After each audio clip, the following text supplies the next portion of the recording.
Pada waktu itu, Raja Salomo menyuruh para tua-tua Israel dan semua kepala suku, yakni para pemimpin puak orang Israel, berkumpul di hadapannya di Yerusalem untuk mengangkut tabut perjanjian Tuhan dari kota Daud, yaitu Sion. Maka pada hari raya di bulan Etanim, yakni bulan ke-7, berkumpullah di hadapan Raja Salomo semua orang Israel. Setelah semua tua-tua Israel datang, maka imam-imam mengangkat tabut itu. Mereka mengangkut tabut Tuhan dan kemah pertemuan dan segala barang kudus yang ada dalam kemah itu. Semuanya itu diangkut oleh imam-imam dan orang-orang Lewi. Tetapi Raja Salomo dan segenap umat Israel yang sudah berkumpul di hadapannya berdiri bersama-sama dengan dia di depan tabut itu, dan mempersembahkan kambing, domba, dan lembu sapi yang tidak terhitung dan tidak terbilang banyaknya. Kemudian imam-imam membawa tabut perjanjian Tuhan itu ke tempatnya di ruang belakang rumah itu, di tempat Maha Kudus, tepat di bawah sayap kerub-kerub. Sebab kerub-kerub itu mengembangkan kedua sayapnya di atas tempat tabut itu, sehingga kerub-kerub itu menudungi tabut serta kayu-kayu pengusungnya dari atas. Kayu-kayu pengusung itu demikian panjangnya, sehingga ujungnya kelihatan dari tempat kudus yang di depan ruang belakang itu, tetapi tidak kelihatan dari luar. Dan disitulah tempatnya sampai hari ini. Dalam tabut itu tidak ada apa-apa selain dari kedua loh batu yang diletakkan Musa ke dalamnya di Gunung Horeb, yakni loh-loh batu bertuliskan perjanjian yang diadakan Tuhan dengan orang Israel pada waktu perjalanan mereka keluar dari tanah Mesir. Ketika imam-imam keluar dari tempat kudus, datanglah awan memenuhi rumah Tuhan, sehingga imam-imam tidak tahan berdiri untuk menyelenggarakan kebaktian oleh karena awan itu. Sebab kemuliaan Tuhan memenuhi rumah Tuhan. Pada waktu itu berkatalah Salomo, Tuhan telah menetapkan matahari di langit, tetapi Ia memutuskan untuk diam dalam kekelaman. Sekarang aku telah mendirikan rumah kediaman bagimu, tempat engkau menetap selama-lamanya.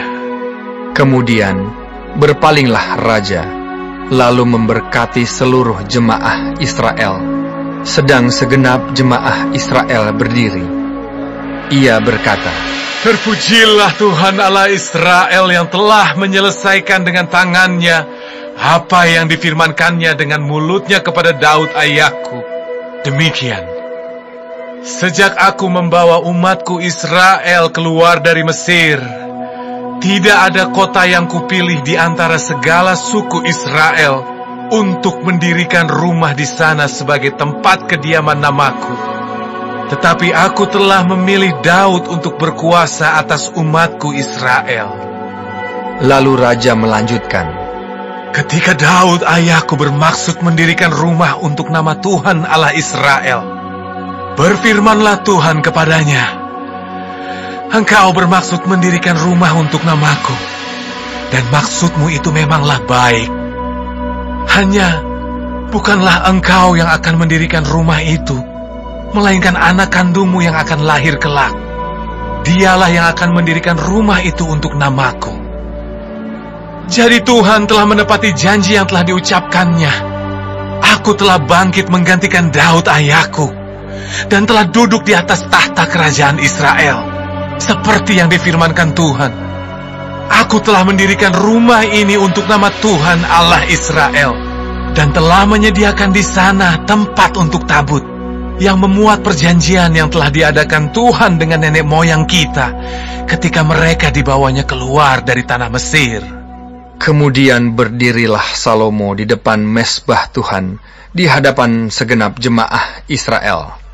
Ditadahkannyalah tangannya ke langit, lalu berkata, "Ya Tuhan, Allah Israel, tidak ada Allah seperti Engkau di langit di atas dan di bumi di bawah. Engkau yang memelihara perjanjian dan kasih setia kepada hamba-hambamu yang dengan segenap hatinya hidup di hadapan-Mu. Engkau yang tetap berpegang pada janji-Mu terhadap hamba-Mu Daud ayahku, dan yang telah menggenapi dengan tangan-Mu apa yang Kau firmankan dengan mulut-Mu, seperti yang terjadi pada hari ini. Maka sekarang ya Tuhan Allah Israel, peliharalah apa yang Kau janjikan kepada hamba-Mu Daud ayahku, dengan berkata, keturunan-Mu takkan terputus di hadapanku, dan tetap akan duduk di atas tahta kerajaan Israel, asal anak-anak-Mu tetap hidup di hadapanku sama seperti Engkau hidup di hadapanku. Maka sekarang ya Allah Israel, biarlah kiranya menjadi nyata keteguhan janji yang telah Kau ucapkan kepada hamba-Mu Daud ayahku. Tetapi benarkah Allah hendak diam di atas bumi? Sesungguhnya langit, bahkan langit yang mengatasi segala langit pun tidak dapat memuat Engkau. Terlebih lagi rumah yang kudirikan ini. Maka berpalinglah kepada doa dan permohonan hamba-Mu ini ya Tuhan Allahku. Dengarkanlah seruan dan doa yang hamba-Mu panjatkan di hadapan-Mu pada hari ini. Kiranya mata-Mu terbuka terhadap rumah ini siang dan malam, terhadap tempat yang Kau katakan, namaku akan tinggal di sana. Dengarkanlah doa yang hamba-Mu panjatkan di tempat ini. Dan dengarkanlah permohonan hamba-Mu dan umat-Mu Israel yang mereka panjatkan di tempat ini, bahwa Engkau juga yang mendengarnya di tempat kediaman-Mu di sorga. Dan apabila Engkau mendengarnya, maka Engkau akan mengampuni. Jika seseorang telah berdosa kepada temannya, lalu diwajibkan mengangkat sumpah dengan mengutuk dirinya, dan dia datang bersumpah ke depan mezbah-Mu di dalam rumah ini, maka Engkau pun kiranya mendengarkannya di sorga, dan bertindak serta mengadili hamba-hamba-Mu, yakni menyatakan bersalah orang yang bersalah dengan menanggungkan perbuatannya kepada orang itu sendiri, tetapi menyatakan benar orang yang benar, dengan memberi pembalasan kepadanya yang sesuai dengan kebenarannya. Apabila umat-Mu Israel terpukul kalah oleh musuhnya karena mereka berdosa kepadamu, kemudian mereka berbalik kepadamu dan mengakui nama-Mu, dan mereka berdoa dan memohon kepadamu di rumah ini, maka Engkau pun kiranya mendengarkannya di sorga, dan mengampuni dosa umat-Mu Israel, dan mengembalikan mereka ke tanah yang telah Kau berikan kepada nenek moyang mereka. Apabila langit tertutup sehingga tidak ada hujan, sebab mereka berdosa kepadamu, lalu mereka berdoa di tempat ini dan mengakui nama-Mu, dan mereka berbalik dari dosanya, sebab Engkau telah menindas mereka, maka Engkau pun kiranya mendengarkannya di sorga, dan mengampuni dosa hamba-hamba-Mu umat-Mu Israel, karena Engkaulah yang menunjukkan kepada mereka jalan yang baik yang harus mereka ikuti, dan Engkau kiranya memberikan hujan kepada tanah-Mu yang telah Kau berikan kepada umat-Mu menjadi milik pusaka. Apabila di negeri ini ada kelaparan, apabila ada penyakit sampar, hama, dan penyakit gandum, belalang, atau belalang pelahap, apabila musuh menyesakkan mereka di salah satu kota mereka, apabila ada tulah atau penyakit apapun, lalu seseorang atau segenap umatmu Israel ini memanjatkan doa dan permohonan di rumah ini dengan menadahkan tangannya, karena mereka masing-masing mengenal apa yang merisaukan hatinya sendiri, maka engkau pun kiranya mendengarkannya di sorga, tempat kediamanmu yang tetap, dan engkau kiranya mengampuni, bertindak, dan membalaskan kepada setiap orang sesuai dengan segala kelakuannya, karena engkau mengenal hatinya, sebab engkau sajalah yang mengenal hati semua anak manusia, supaya mereka takut akan engkau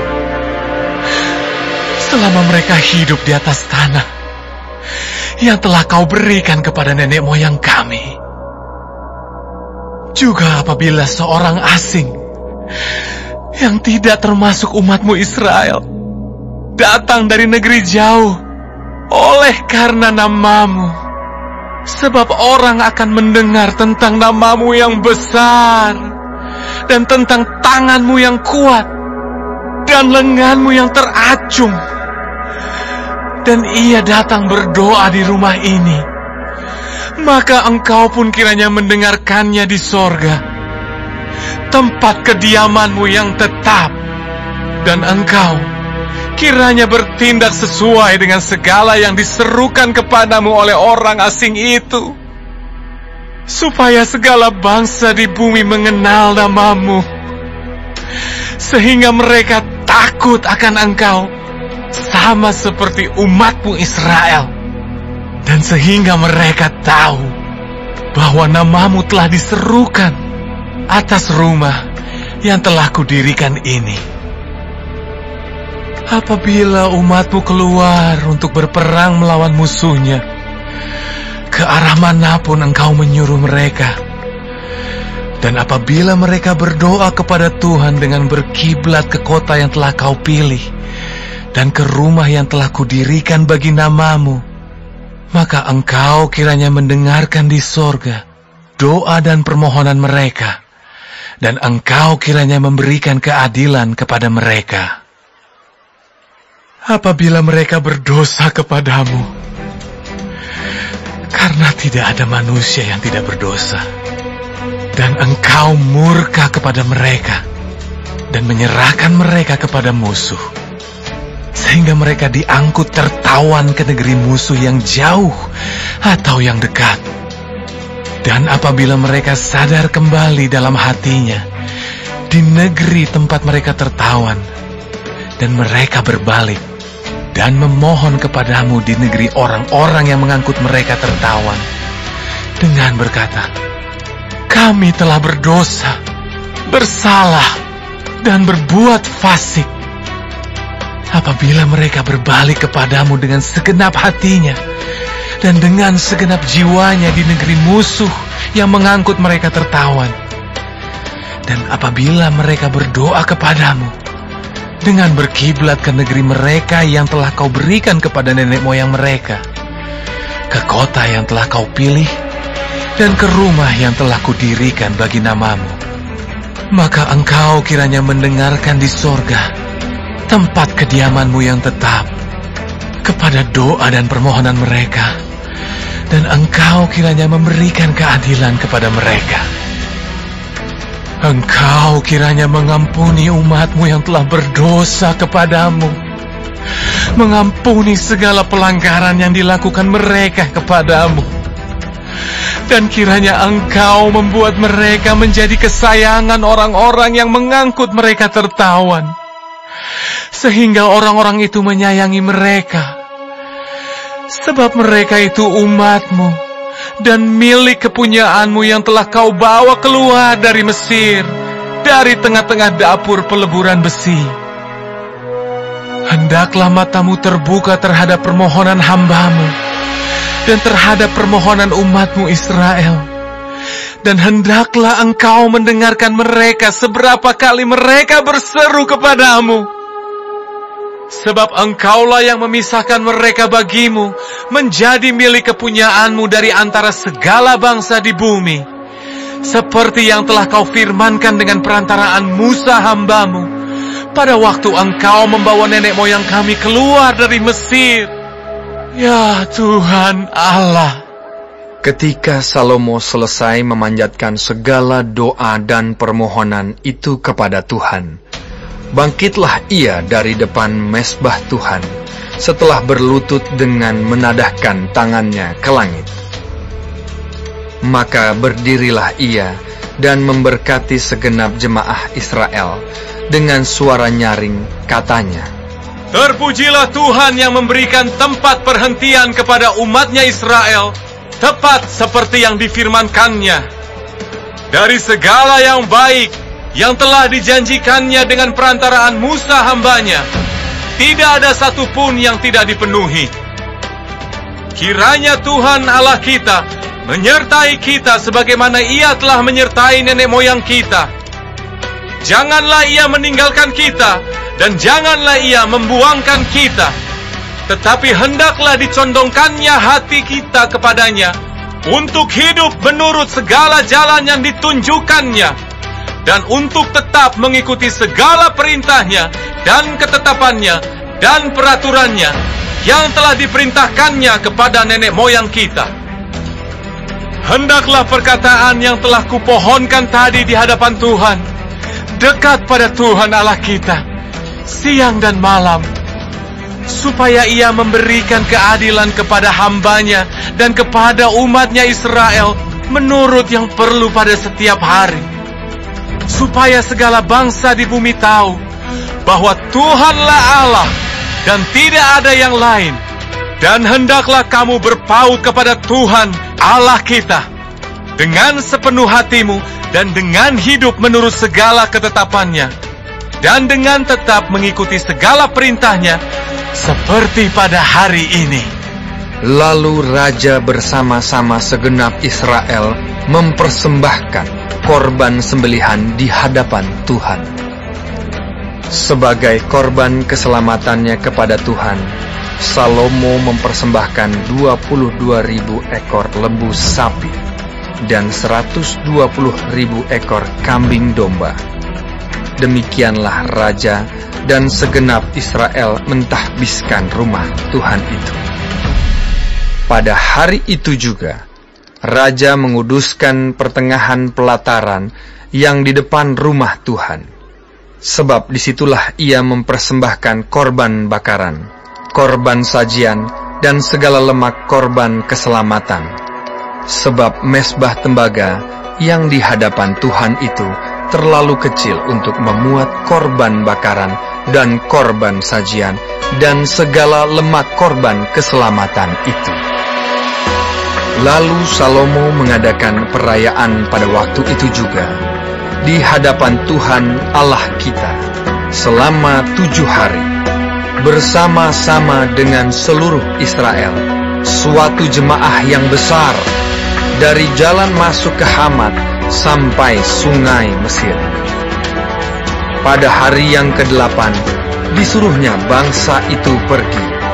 Maka mereka memohon berkat untuk raja, lalu pulang ke kemah mereka sambil bersukacita dan bergembira atas segala kebaikan yang telah dilakukan Tuhan kepada Daud, hambanya, dan kepada orang Israel, umatnya.